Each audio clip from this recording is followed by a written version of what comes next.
Okay, we all know the royal family and the late Princess Diana and the whole thing, but do we know about all the facts and all of the secrets and family in between? Their secrets as well. Well, in this video, I will break down all of that and a lot more. So, take a moment to get something to eat and enjoy because I'm going to go real deep. So, pause here.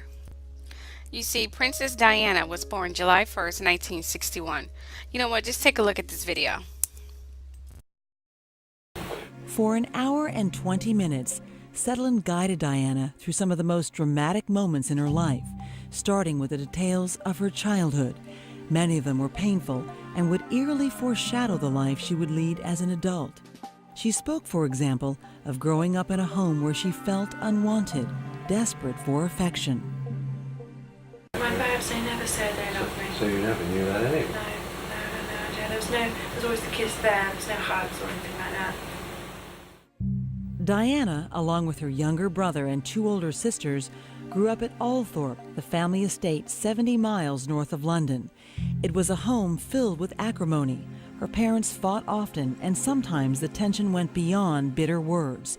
Diana was left with an emotional scar after one incident when she said she saw her father slap her mother.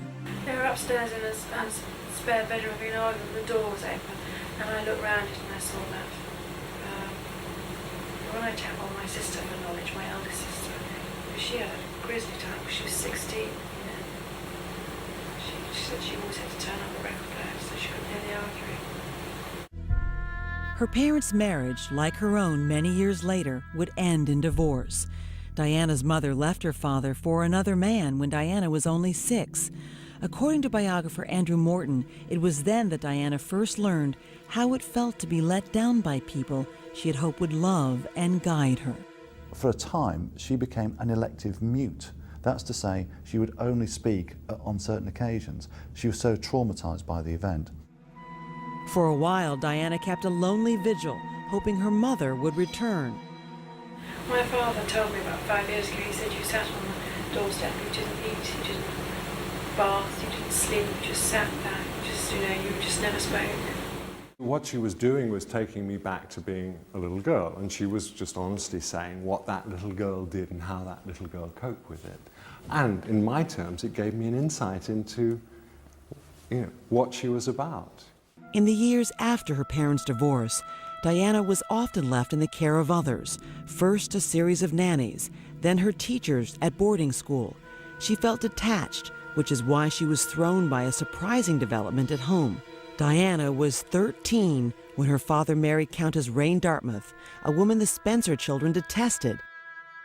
Diana told Peter Settlin that she and her siblings found out about the wedding in a most extraordinary way. Sarah rang me up, she said, have you seen the newspapers? I said, well, Daddy's married Rain. I said, oh my God, how do you know that? It's in the Express. The Spencer children were furious at their father, and they decided they wanted to confront him.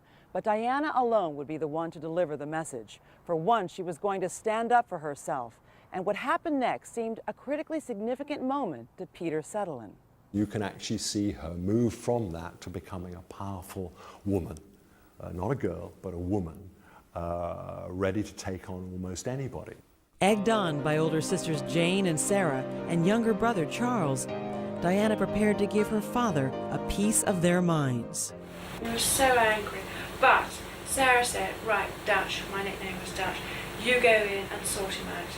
He said, I want to explain to you why I've got married to Rain. And I said, well, we don't like her. And he said, I know that, but you'll grow to love her, as I have. And I said, well, we won't. I kept saying we, not I. So I was a crusader here. And I got really angry. And if I remember rightly, I slapped him across the face. And I said, that's from all of us for hurting us, and walked out and slammed the door. And he followed me, and he got me by my wrist, turned me around, and said, don't you ever talk to me like that again. And I said, well, don't you ever do that to us again, and walked off. Her world was shattered. It wasn't until her later teen years, reflected in these pictures from a book called Diana, the Portrait, that Diana began to achieve some stability in her life. It was then that she became convinced she was meant for something special. I knew that something profound was coming my way, and I was just treading water, waiting for it. I didn't know what it was, I didn't know where it was, I didn't know if it was coming next year or next month, but I knew I was different from my friends in where I was going. That first fumbling encounter with Prince Charles might have discouraged another woman, but Diana decided to give him a chance, and thus began a significant new chapter in her life.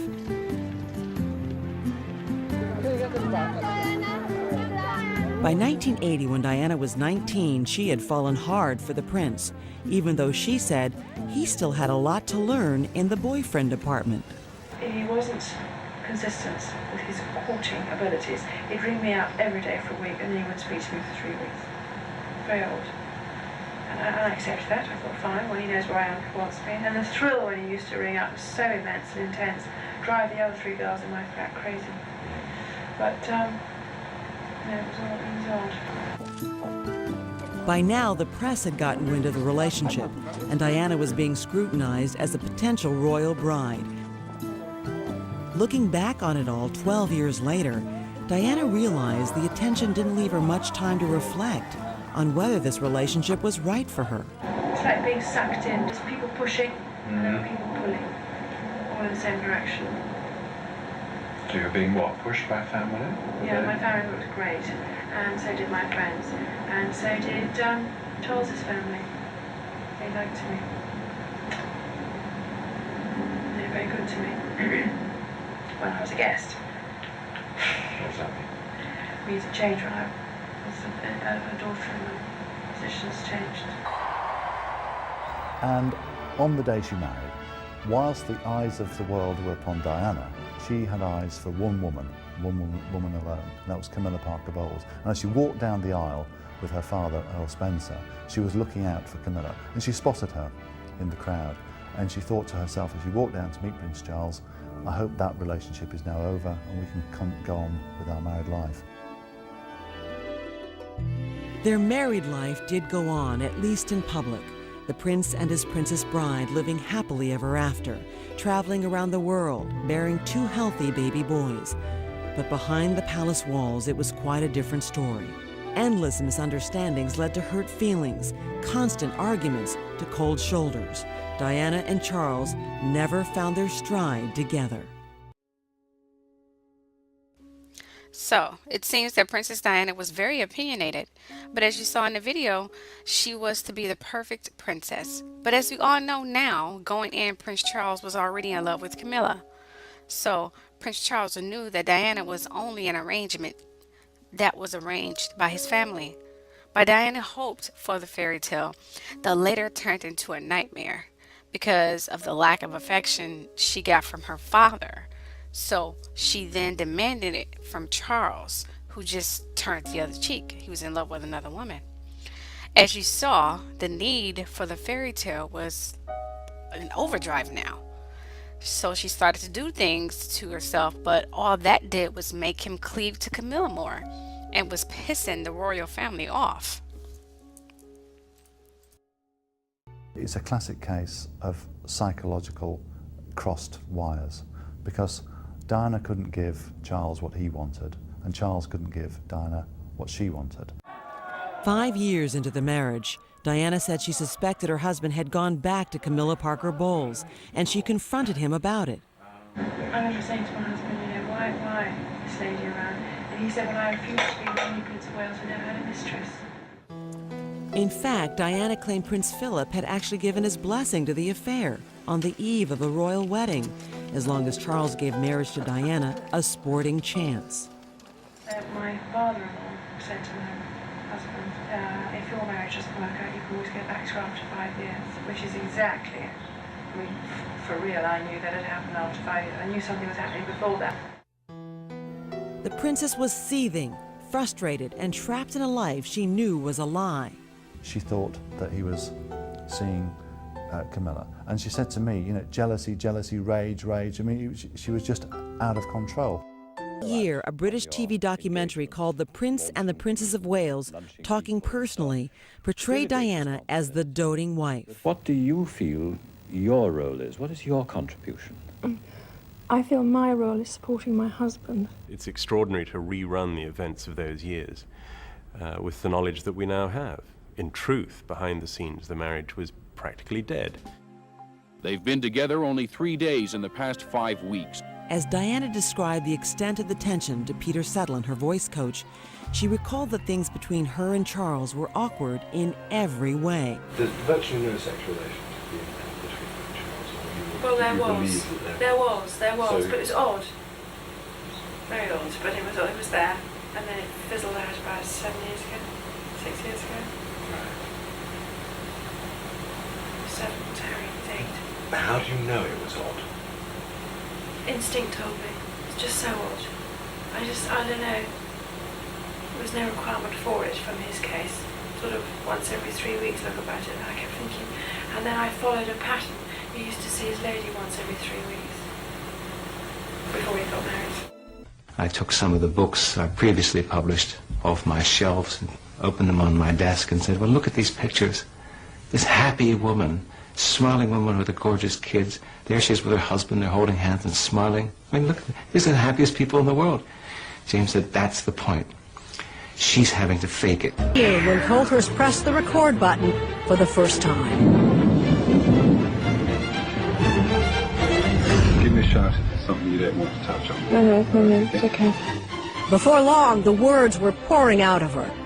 Now that she was finally free to tell her story, Coulthurst said she barely paused to take a breath. The first tape is so important because it's almost like listening to a prisoner who's been inside this institution, inside this cell for 10 years, just speaking into a microphone and almost smuggling the tape out and tell the world. For the first time, you'll be able to hear it all for yourself. 1 minute I was nobody, and the next minute I was Princess of Wales, mother, media Tory, member of his family, you name it. And it was just too much for one person at that time. The outgoing, fun-loving girl that caught Charles' eye and captivated the nation tried her best to keep up appearances, flashing that $1 million red carpet smile. But behind closed doors, Diana said she was retreating into her shell. I didn't want to do anything on my own. I was too frightened. I mean, the thought of me doing anything on my own sent tremors. So I stuck with whatever Charles did, but the pace was phenomenal. It didn't get easier. I just got used to what people required from the Princess of Wales.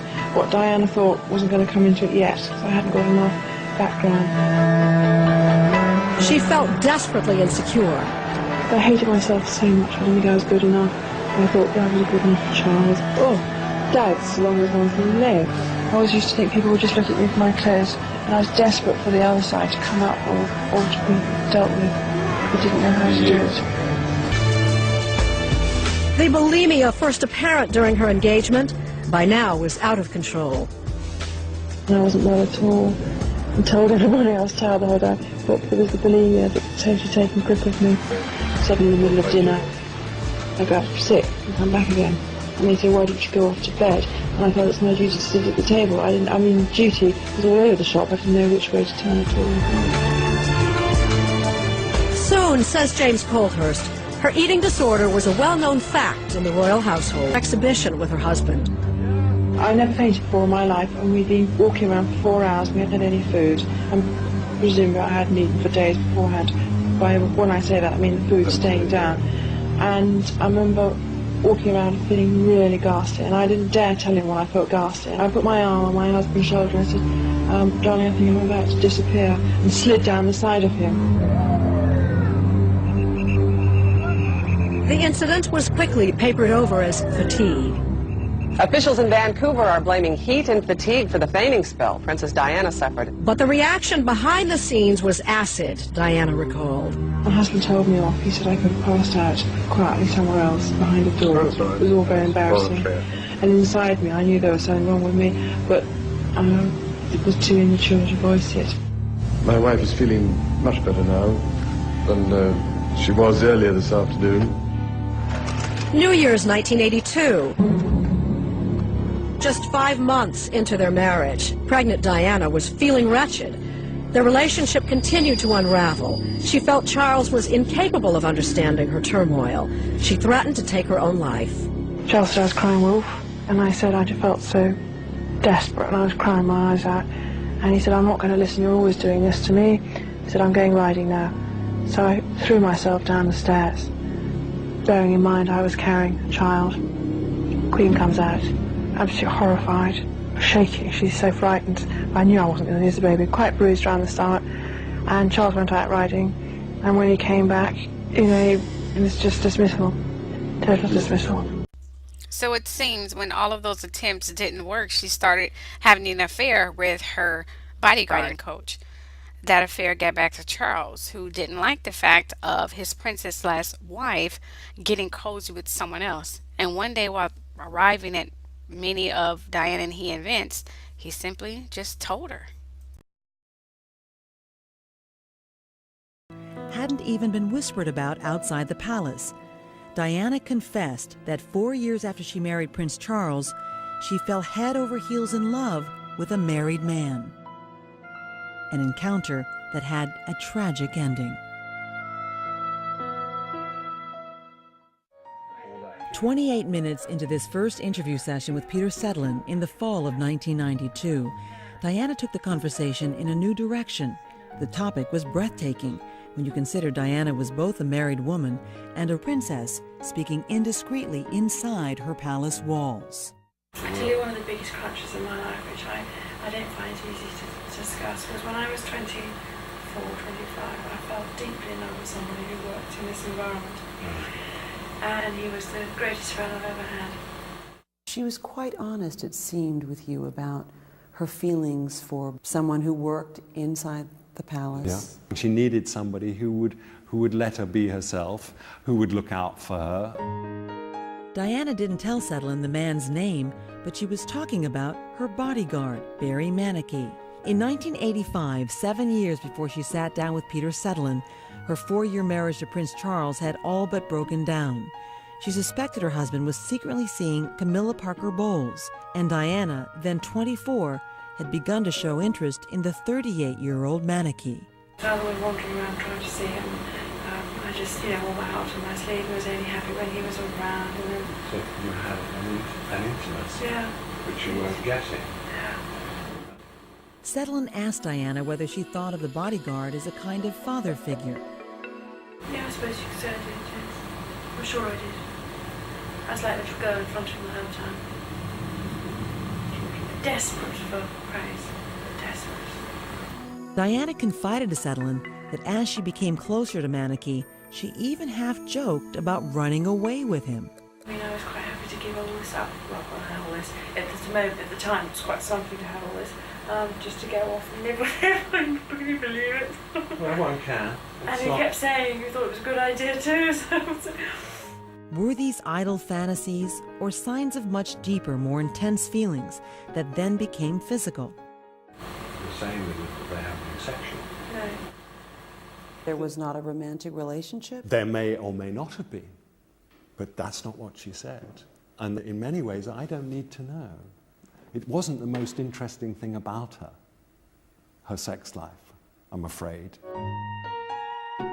Whatever the nature of Diana's relationship with Barry Manicky, newspapers have reported it was a full-blown love affair, though Manicky's wife says there is no proof. Gossip about the Princess of Wales and her bodyguard spread through the royal household like wildfire. And it all got so difficult, and people got so jealous and bitchy in this house, and eventually he had to go. And it was all found out, and he was chucked out. It wasn't clear to Diana what her husband knew about her relationship with her bodyguard. But after Manicky was moved from protecting Diana and dismissed from royal service a few months later, Diana got the shock of her life. While she was riding in a limousine with Charles on the way to a premiere at the 1987 Cannes Film Festival, he turned to her to tell her about an incident the previous night involving Barry Manicky. Charles was casual, but to Diana, the news was an unbelievable bombshell. And Charles said to me that he was killed in a motorbike accident, and that was the biggest blow in my life, I must say. That was a real killer. Diana said revealing the news in such a casual way on such a formal occasion was a particularly cruel and callous move by her husband. And Charles thought he knew, but he never had any proof. And he just jumped it on me like that. And I wasn't able to do anything. Crushed as she was, Diana still had to put on her happy royal face for the cameras at Cannes. I just sat there all day going through this huge high-profile visit to Cannes. Thousands of press. just devastated. Just devastated.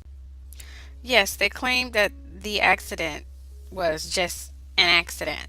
But deep down, Diana knew that wasn't true. It was a warning. But after that event, she wanted out and got tired of all the fake appearances. Not to mention the truth of their marriage was starting to overflow in the press. So the Queen ordered them to just divorce and get it over with. But there was one problem. They were divorced, but Prince Charles couldn't marry anyone else while his ex-wife was still alive. And the Queen wasn't about to overrule that, because that would be contradicting, cruel, and hypocritical of not doing the same with her late sister, Princess Margaret, and her lover, Peter, from back in the day. So the Queen left it be. So that would mean that Prince Charles would have to do just that. Kill his wife, who was at the time recreating her image and dating a billionaire Muslim, Dandi Fayed. I may have mispronounced that, I'm sorry. Whom the royal family have issues with, along with the rest of the world. And I will be creating a video about that later, so stay tuned. Anyway, it was even foretold that the two was expecting a baby and maybe even getting married. Oh, that pissed the royals off, especially Prince Charles and Prince Philip, who managed to stay out of the limelight from his many affairs and mischievous deeds, whom I will be talking about later, so stay tuned for that too. Well, anyway, they orchestrated an assassination and always, as we know now, made it look like an accident. They knew that was the only way to get rid of Diana, who was parading around town, hanging on yachts, boats, acting like, in their eyes, a Jezebel. Oh, that pissed them off. So he had Princess Diana killed.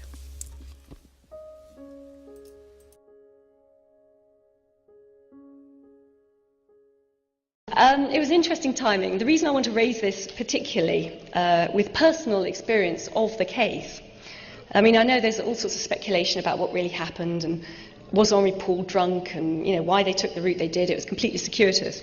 But David and I had personal involvement in it. Apart from the timing, which really screwed our lives over for about a year afterwards, about 2 months after her death, we had a mysterious phone call. And it turned out it was Mohammed Al Fayed, who wanted us to go to Paris and look at some documents he'd been offered. So, at this point, we're living in a very remote farmhouse.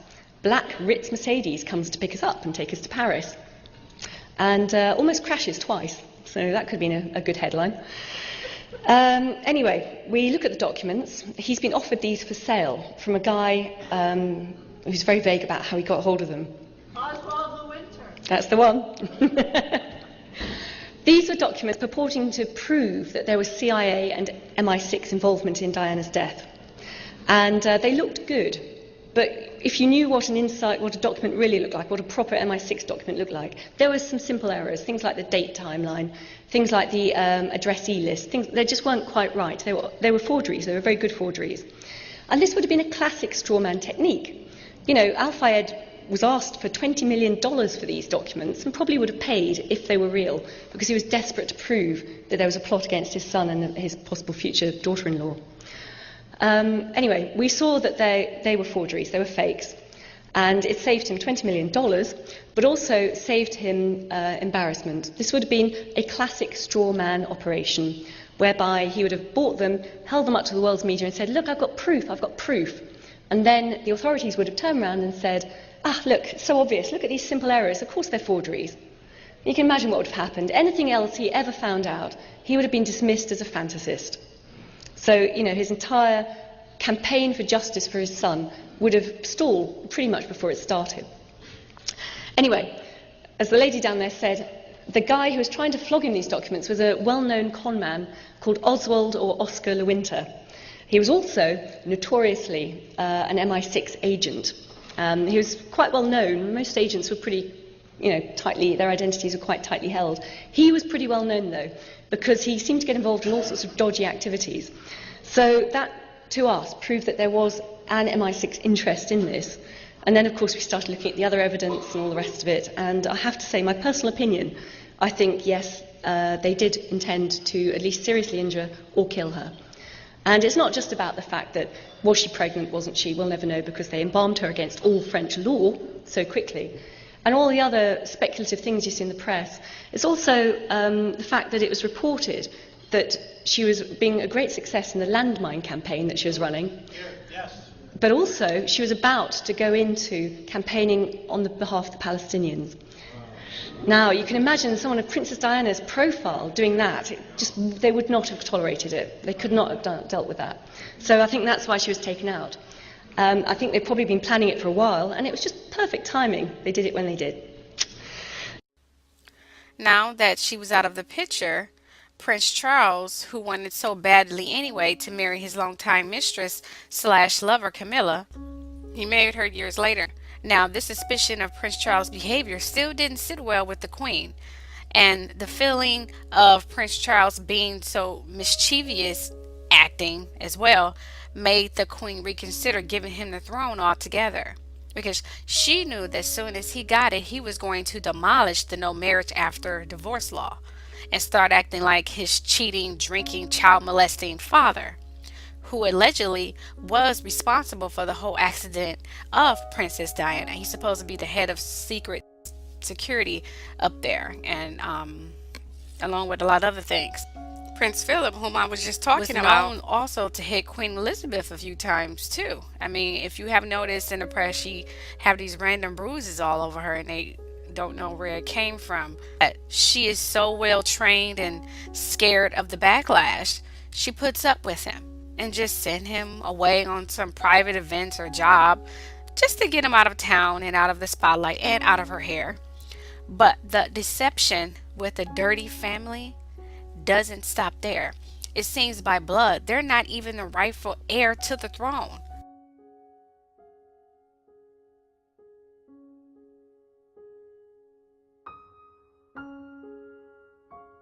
Oh, and by the way, I get all of my information from reading published books, old leaked news articles, and watching a lot of old documentary videos. I watch a lot of videos. I drive my husband crazy. I also pay attention to stories that are so quickly covered up, because those are normally the stories that are true. And I analyze their behavior. That was how I was able to predict the time and place of conception of Blue Ivy for my video about Beyonce pregnancy timeline that was originally published months before she gave birth on my old YouTube channel, if a lot of my old subscribers remember that video. I'm old schooled with my research and a huge fan of the library. Just a little FYI. Anyways, please like this video, please subscribe for chapter 2. Bye.